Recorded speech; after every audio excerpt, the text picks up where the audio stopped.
Welcome again to Music Theory with Skylar. Today we're going to be taking a slightly different path from our normal life hack videos.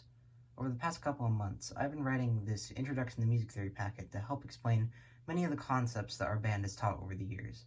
It contains full explanations, tips, and examples to help practice with. If you're interested, I will link a copy of this in the description. So today, by request, I am making an explanation video of the chord section of this packet. Today we will cover basic triads and their inversions. Next episode we'll delve into seventh chords and their inversions. Let's get started. Alright, here we are on lesson 4 of the packet, triads, chord quality, and inversions. So, triads.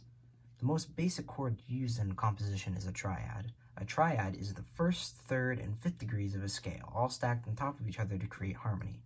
Let's talk about major triads. So we have right here the C major scale, and if we do, as I said, take the first, third, and fifth degrees of the scale, we get C, E, G. This is a C major triad, and I have an audio file you can listen to hear what that sounds like. So that's one way to think about major triads. Another way to think about it is the intervals between each of these notes. So if you're not too familiar with intervals, you shouldn't have to worry too much about that yet, but eventually you should get very familiar with your intervals. It's a super good tool to have.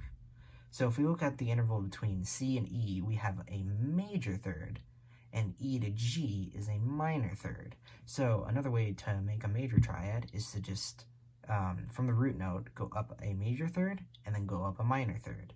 Pretty cool, right? Well, let's talk about different qualities of triads. So we just went over one of them, major triads. We also have minor triads, diminished triads, and augmented triads.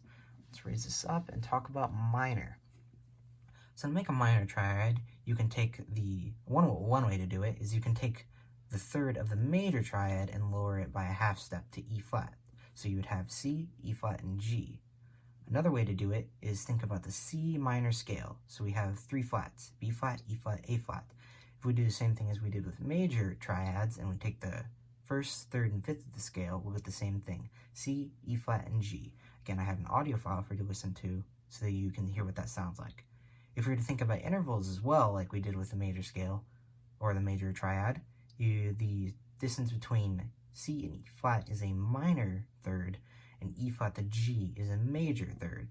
So again, another way to think about the minor triads is to stack from the root note a minor third and a major third on top of it. Alrighty, let's talk about augmented and diminished triads. So for an augmented triad, the best way to think about it is you take the major triad and you raise that fifth up a half step, so it's a little different from the other ones. So you would have C, E, and that G goes to a G sharp. C, E, G sharp is a C augmented triad. Now, the weird thing about augmented and diminished triads is, unlike the minor major triads, you can't really think about any sort of scale with them, especially for augmented. I don't know any scale that has a raised 5. The only thing I can think of is Lydian with the raised 4. But my main point here is the best way to think about augmented and diminished is think either about intervals or just manipulating this major triad by either lowering notes or raising notes. So, augmented triad, C, E, G sharp. Let's see what that looks like on the next page. So as I just said, C, E, G sharp, we manipulated that major scale to have that sharp 5. Another way we can think about that is the interval. So C to E is a major third, and E to G sharp is a major third. So from the root note, if you stack 2 major thirds on top of each other, you can make an augmented triad. Similarly with the diminished triad, if we take the third and fifth of a major triad and lower it by half step, you will get the diminished triad. So we have the major triad, C, E, G. If we take that E and lower it to an E flat and that G and lower it to a G flat, we will get the diminished triad. Again, I have audio files, listen to those. These ones are not as common, so I think it's good to hear what they sound like so you can identify them in an actual musical context. So we're talking about inversions now. So when writing harmony in music, chords can be arranged in different ways to maybe reflect the range of different instruments. There are lots of reasons why a composer would do that, but these arrangements are referred to as inversions. So say you want the tuba to play the third of this chord. Well, one thing you can do is raise this bottom note up the octave so that the tuba has the lowest note in the chord.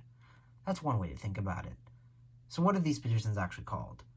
We have root position, first inversion, and second inversion. Root position, or as we like to call it in AP music theory, snowman position, because, well, it looks like a snowman. Pretty self-explanatory. This is just the basic way to write a chord out like we've been doing this entire lesson. So, for first inversion, we take this root position chord and we take this bottom note and raise it up an octave. So the chord is spelled out E, G, C. And now notice that the third is the lowest note in the chord. So I'm going to keep on emphasizing this for every single time we talk about inversions. This is still a C major triad. It's just written out in a different way.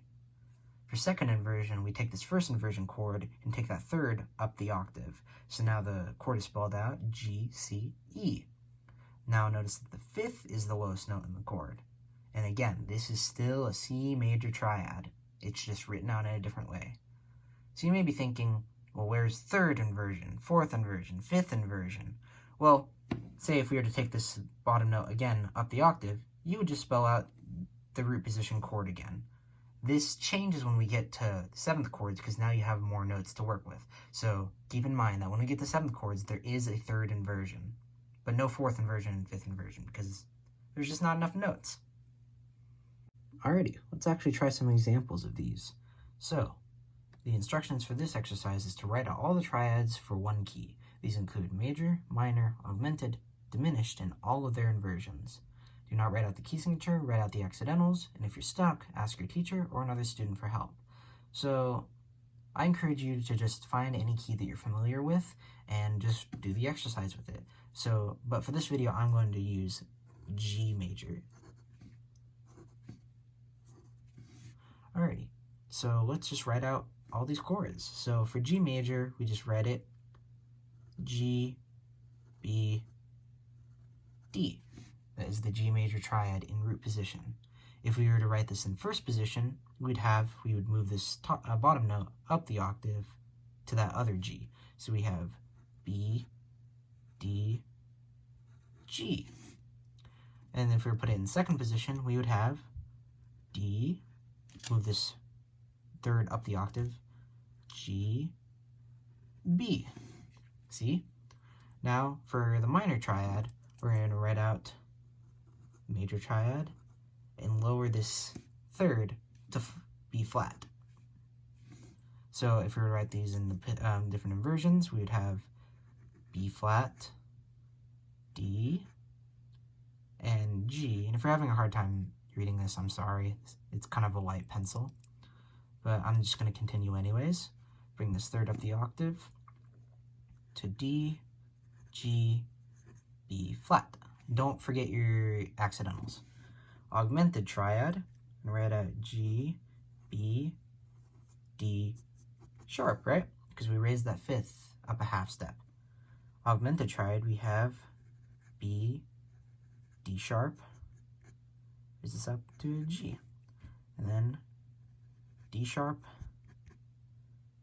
G, B.